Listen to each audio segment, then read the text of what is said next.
gap webinar. Very excited to be here tonight with you from coJuvo. We want to give you a little bit of an agenda tonight so that you can see what we're going to be covering. First of all, a little bit about myself. I'm a co-founder of coJuvo. Started this company to help minimize the struggles of parents and kids applying to colleges. I also really got pushed into this particular type of business, which is a mobile app, simply because I myself had 3 kids who are very busy with athletics. Most of the people who I have been counseling over the past 10 to 12 years have been student athletes, all very busy. So the mobile app seemed to be the right way to go. Basically, I kept hearing people say, you know, if I would have only known, how did you know something like that? Where did you find this all out? So decided that it was time to put it all together and help make things easier for parents. I myself was a Division I athlete at William & Mary in Virginia. I ran track.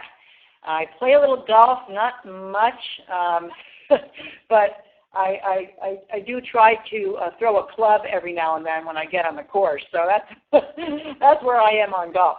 I love the sport, though. And so 10 years, as I mentioned, as a team manager for both boys and girls and doing college coaching for them as well has put me in this great position of being able to help everybody. One of the things that's important to me and to coJuvo is that we want our students to be successful. And success to us means a competitive college application and scholarship applications so that they can have great futures. We are going to be talking to you about the admissions component. And then you're all going to be getting a what we call to-do list.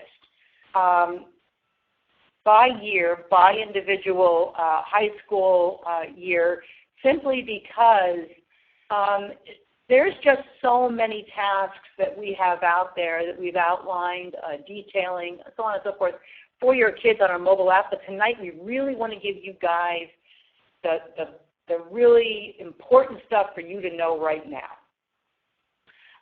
Please take the opportunity to post all of your questions online. You can also chat a question to us, but if you'd prefer a private question, go ahead and push that ask button and post that during the meeting. We want to hear it all, and at the end of this session, we'll go ahead and get as many of these questions in as we can.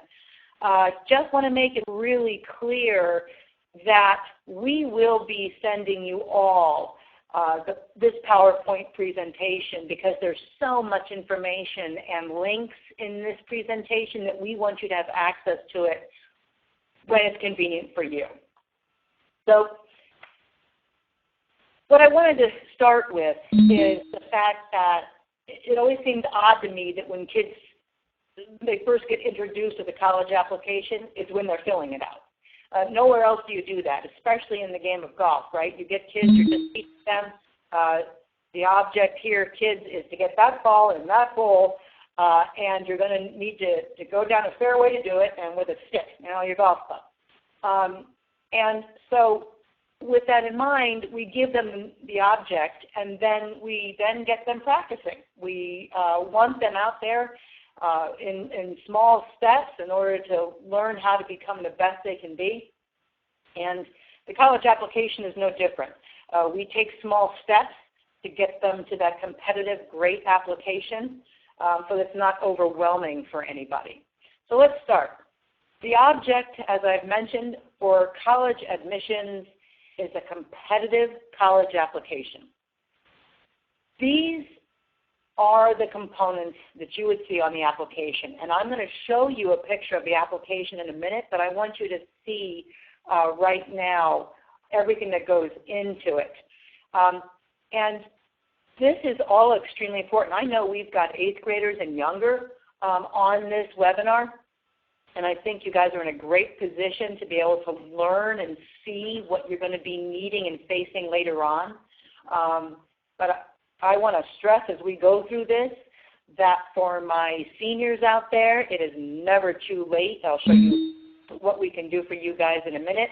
And juniors, never too late to start. So don't worry if things haven't been handled yet. We'll get you on track. That's not a problem.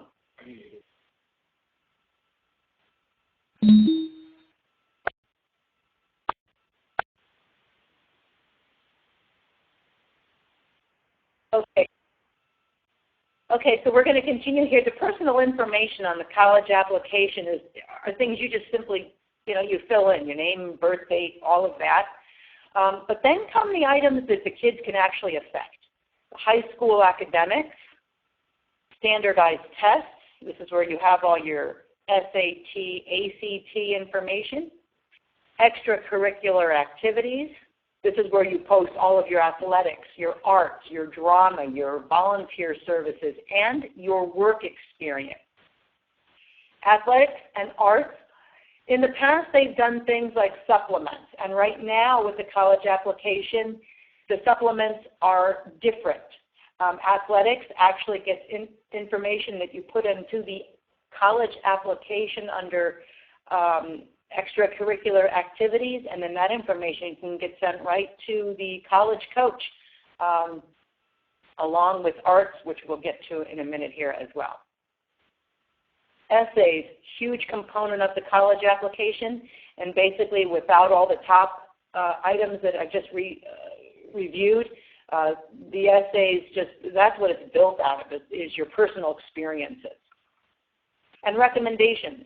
Counselor recommendations, teacher recommendations. As you can see, there's a lot of information. So organization is really the key to getting started and staying on track.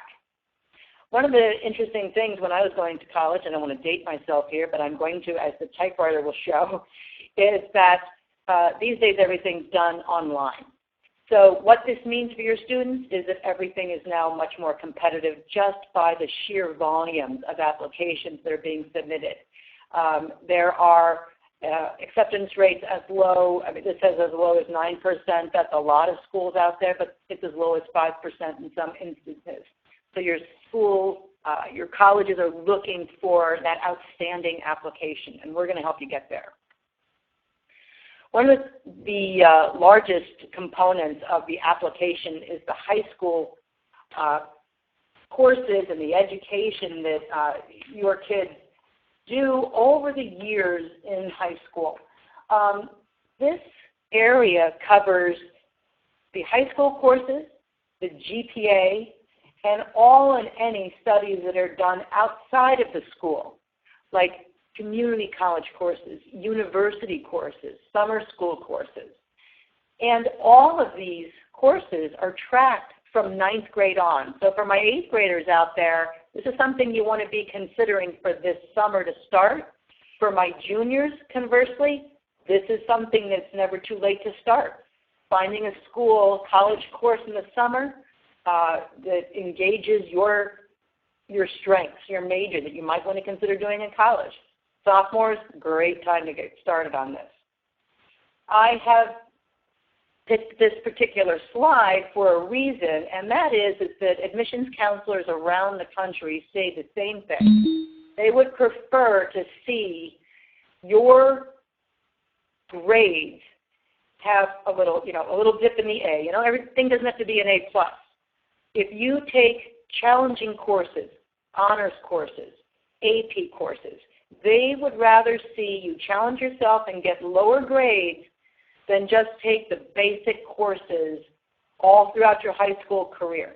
And I just want to point out to everybody that when your student submits their college application to a school, that school will also get the curriculum at your high school.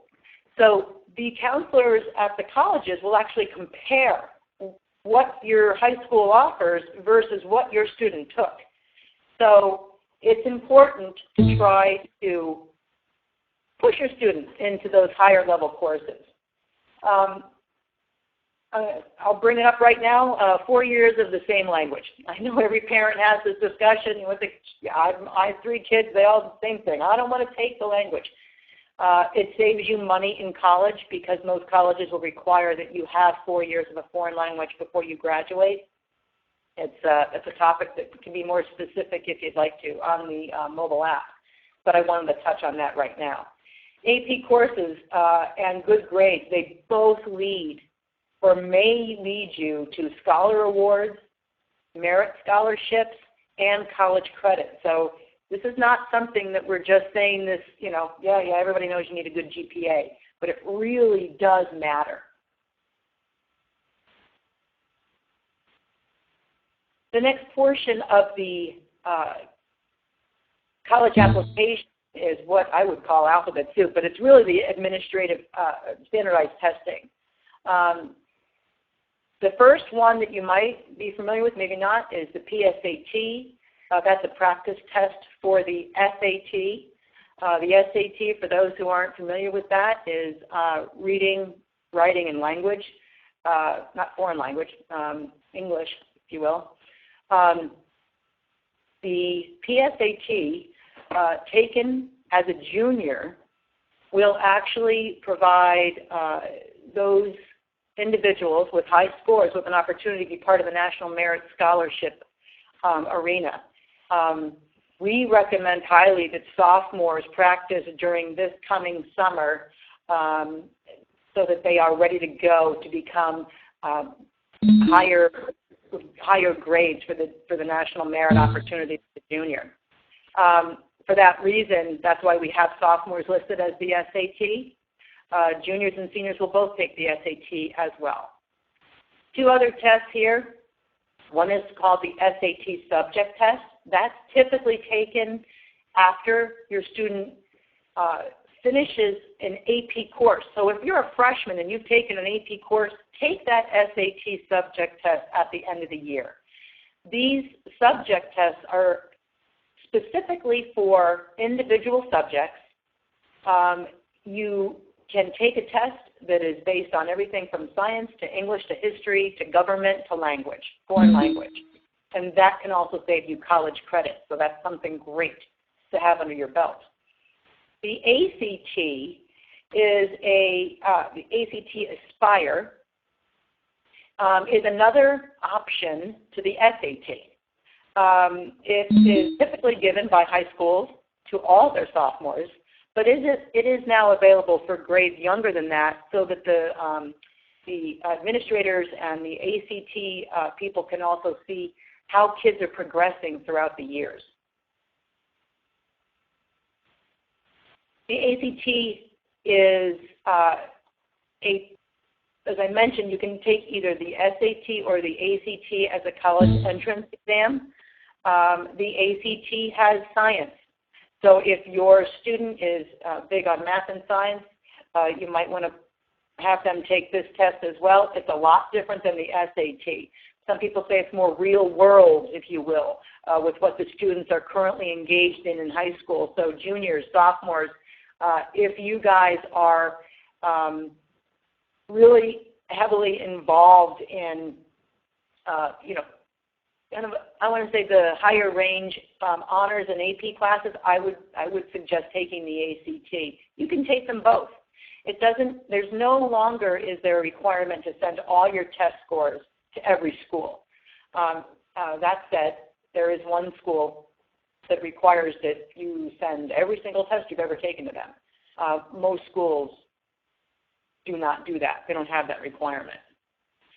So now, as I mentioned to you before, extracurricular activities are a big part of the college application. How big? It is now currently the number 4 most important portion of the application. This is the basis for how the college admissions people are going to see your individual growth. It reflects the type of person you are. It allows you to start early, and then within an organization, hopefully you can take on leadership roles. So what I'm going to do is I'm going to bring my cursor here, and you're going to see right up here it says Activity 1. There are pages and pages of this that allow you to put your activities in. So what you will do is you'll select your activity type, you'll put that in.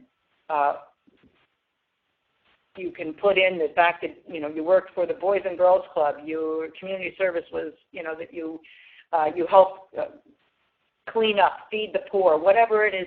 You can really, activities, athletics, everything goes into these areas. And where you can see here, the next one on there is leadership description and position. They want to see these filled. It's there for a reason, and your competition of the people who are submitting these applications are filling these in. So that's one reason why I think it's important to show everybody these ahead of time so you don't get on this and say, what? I was supposed to be doing leadership? No. Well, now you know ahead of time, right? Accomplishments. And as you can see right here, participation grade levels, they all start in 9th grade. It's important because everything in the application starts in the 9th grade. That said, again, juniors and sophomores, just because you didn't have it in the previous years doesn't mean you can't start it right now, and it's really important to do that. It's really important to get something under your belt that contains your passion. The Stanford president recently, a couple of years back, had given a graduation speech and said, the thing is to find your passion. No longer do they want to see one kid doing 15 different things.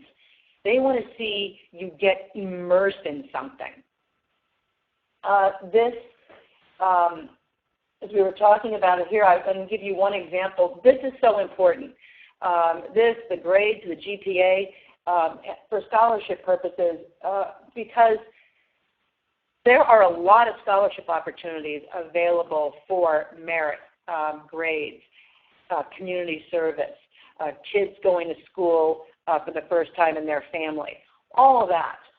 So it's really important to really start to explore some of these opportunities out there because it's so limited for athletics, and we want you guys to be most competitive kind of as a plan A to having a well-rounded application. One of the things that we talked about here are recommendations. Your counselor can be somebody who you can rely on. They're so busy that you cannot expect the counselors to go to your student. Your student has to be proactive and go to them. Put their face in front of that counselor. They will be able to help you as long as they know you. And they're going to be doing recommendations. So you need to know that the admission counselors around the country have also stated that they can tell the difference between a recommendation of somebody who knows you and somebody who does not. So get your student in there, and they can bring in everything we just talked about, and talk to the counselor about it, and let them know their goals, let them know if they want to go to college, and the type of person that they are. Essays is a really important portion of the application, and I know these essays aren't going to be done until the summertime, but I'm going to run through this very quickly for our juniors and younger guys as well, so you know it's such a large component of the way that the counselor gets an opportunity to know who the person is, that the extracurricular activities and your child's experiences through high school will really build on how you're going to write these essays and what you're going to write about. Passion, growth, the student's voice, and since we're on the topic, I just can't help but say it. The juniors, please, please, please, if you leave with nothing else, tell your kids not to just spell check their essays. Had a situation where the Yale University had said that they actually had a kid who wrote an essay entitled, "I Tortured Disabled Children on the Weekends." And as you can imagine, that took them quite by surprise. After a while of discussing, they contacted the student only to find out that what the student meant to say was, "I tutor disabled children on the weekends." That individual didn't get into Yale, but it's a story that they tell over and over again to make sure that the students really understand the importance of just don't spell check. Just don't do that to yourself. It's too important. So now we've kind of given general ideas about what to do and what the college application looks like and the components, but now we're going to get into the nitty-gritty of the actual to-dos. This is for everybody, how to pay for college. The 529 plans and talking to financial planners, key. Key because when you start getting into things like these no-loan programs and we start talking about, and I'm going to get to that in a second, and federal aid, where we start talking about the FAFSA dollars, you're going to want to know how best suited you are to piece this whole puzzle together. You'd be surprised to know that the no-loan programs are out there, some schools, for incomes of $100,000 or less.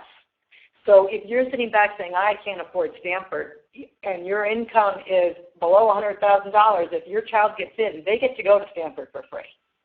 So there are a lot of schools out there, and that no-loan link will bring you right to a website called FinAid, which lists all those schools. So again, you'll get all of this at home tomorrow.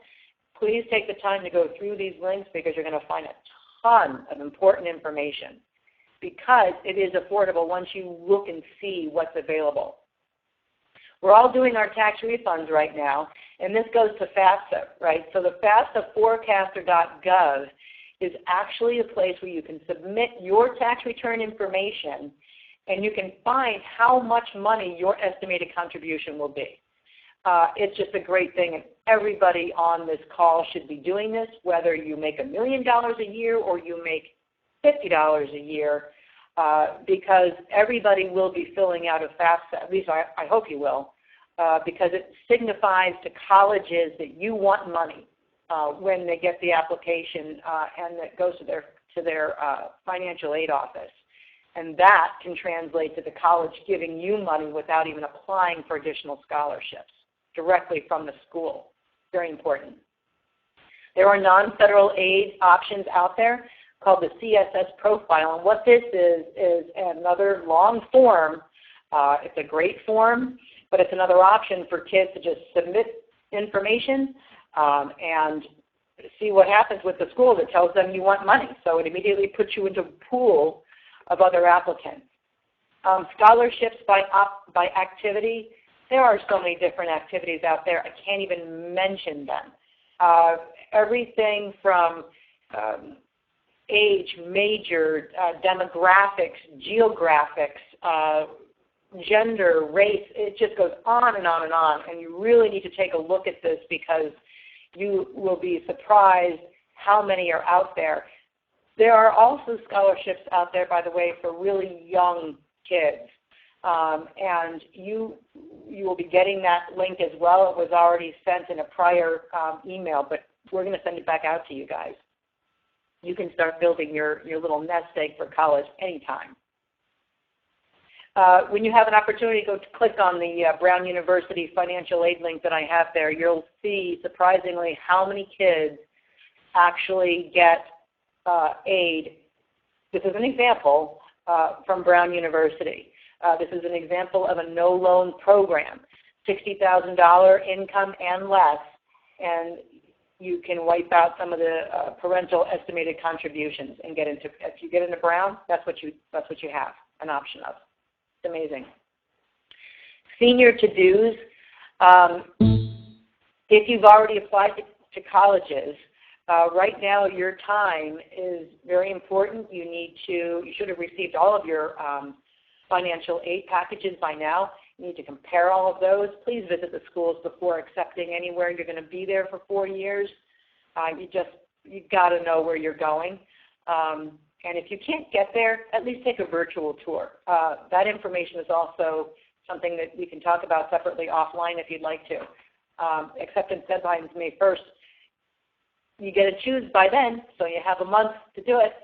And where the fun part comes in, if you still want to apply to college and you haven't done so yet, there are schools with later deadlines. Please look at these links when you have a chance. Also, we're not all about just sending kids to four-year universities. Some kids just thrive and need to go to community colleges first. So I'm just suggesting that not only seniors do this, but all other parents on this call, please go ahead and take a look at the community colleges by state link, because there are so many different options out there for your students, and it's important for them to have all of the resources they need. Seniors, this is important too. Final transcripts are going to be sent to the school that you get accepted to, along with a disciplinary report. Syracuse University, for example, has a form that says if you get in trouble over the summer or your grades aren't kept up the way they should be, the way you applied to us with, we can reject your application. Don't let that be you. Make sure that you keep your head in the game, especially towards graduation, the parties, all of that is something you want to keep in mind as you go through your senior year. Juniors, I'm going to throw all this right up here for the SAT, the ACT, and the SAT subject test. The reason I'm lumping all this together is because the May option and the deadline, so you guys are in great shape here, so congrats to you guys for getting online here.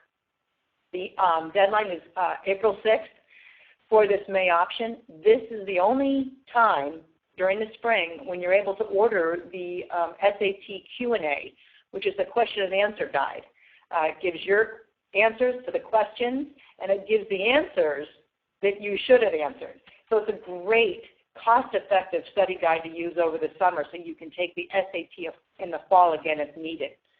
And I'm suggesting registering for the SAT subject test if you have any AP classes in June, because that's when your AP class will be done. And the SAT and the SAT subject test may not be taken together on the same day. Juniors, please sign up for at least one, if you can, two or more as AP courses for your senior year and, of course, your fourth year of a language. Visit the colleges during your break. It's a good time to get in there. Students are usually on campus. You can talk to the financial aid people. You can get to know the college campuses. You can know if you like big ones or small ones and what it is that is drawing you to that particular type of campus, narrowing down or expanding your list. Again, the summer job community service, so important as you saw in the application. And this year, start taking on that added responsibility. And note to everybody out here listening for a job, these students from college are going to come back, and they're kind of pesky about getting their jobs back. You want to jump on this before they do. Sophomores, and again, don't panic if I'm going through this too fast. You will be getting these to-do lists. They will be coming to you along with all these links. So sophomores, registering for the May SAT, again, it's the only one in the spring that gives you the option to order the Q&A service. This way you can use that as the study guide for the PSAT. And again, that PSAT is the National Merit Scholarship Qualifier, so you want to be the best you can be for that test. Take a minute and look at the PSAT. It's linked on here. You'll be able to go through and take time to kind of look and see what that looks like. Now's a great time to sign up for the summer level college courses. It's a good thing. Sign up for something that you love. You want to get in, do the summer work, community services activity. We've all seen how important that is on the application. If you do it this summer, sophomores, then next year you'll be able to take on leadership roles. So it's really important to keep building on this. Introduce yourself to the counselor at the high school. Juniors should be doing that too, but I wanted to reemphasize that for sophomores so that they know that they can get in there. They can talk about their collegiate goals. They could talk about AP courses that they might want to register for the junior year. And again, leading to that college credit and additional monies is always a great way to start saving money and looking for another piece of that financial aid puzzle. So freshmen, great time for freshmen to be getting started on their community service. It's tough to get a job because of the age requirements and so on and so forth. So really this is a great time for you guys to put a lot of hours into community service. Doing this now, kind of getting yourself set for something, will help you to get kind of focused in on your grades. And freshman year is always a difficult time to get used to all that. So you want to really put on your best foot forward for getting that GPA up. Signing up for a college level course, this is a terrific thing to be doing. Again, it's going to be on the application from 9th grade up. You want to shine on this application later on. And parents, get the kids through the college campuses. So you'd be surprised if you drive through the college campuses and they go, oh, this is kind of cool. And this is especially the girls. They're just going to love getting out there and seeing where the golfers practice. What are the things there are to do on campus. It's a fun thing, and it gets them kind of energized for the next step. Freshmen also, the AP course, I can't keep stressing that enough. Honors courses, if not AP. Do the honors courses, and that'll lead to AP that you might be able to take later on in your sophomore, your junior year. For the grades younger than what we just talked about, boy, it's great timing. All you 8th graders are going to be 9th grade, coming up here. I would suggest testing to apply for certain placements in high school is really important. Just do yourself a favor. I've seen this happen a lot with math programs in general. Just do a little extra checking on the math programs in your high school. Make sure that your kid's not placed too far above, so they don't jump from geometry right into algebra or whatever you might have in your high school, and then find out that you've missed those geometry facts that are on the SAT, that they need to plug the holes later. So just take a look at that. Okay, I'm being told that we have a technical issue. Hold, please.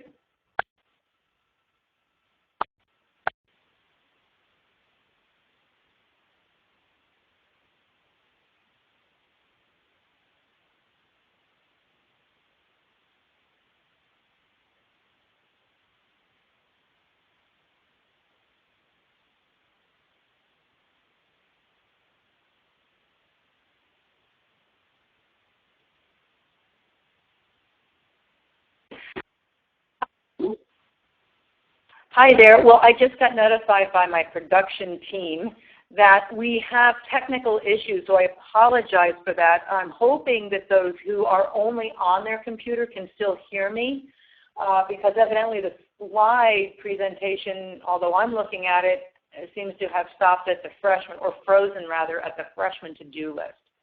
So don't forget, these will all be going to you. I really apologize for that because I'm not exactly sure what's transpired here. I'd like to continue on, though, and just hope that you can be comforted and know that you will be getting all this. It'll be uploaded tonight, and you'll be able to download and look at your computer tomorrow and get into all these different links. So, unfortunately, I wish you could see this one is my favorite slide.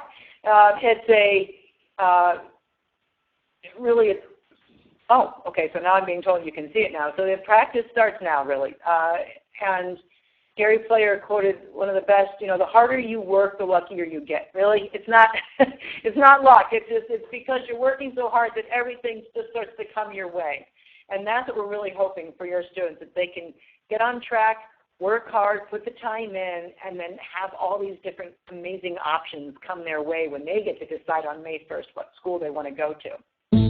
So at this point in time, if you have any questions, feel free to continue to send them in.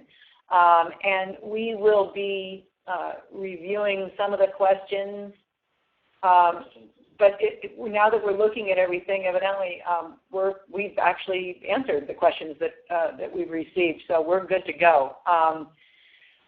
If you have any additional information, please go ahead and contact me directly, Denise at cojuvo.com.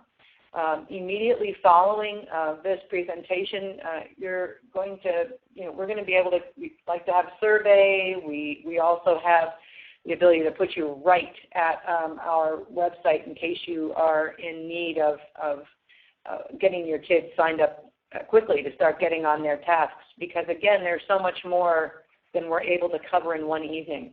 I just want to thank you for your time. I appreciate your concern for your kids. I appreciate the concern for your student athletes. And I am honored you spent the evening with us this evening. So have a great night, and again, feel free to contact me with any questions. Thank you.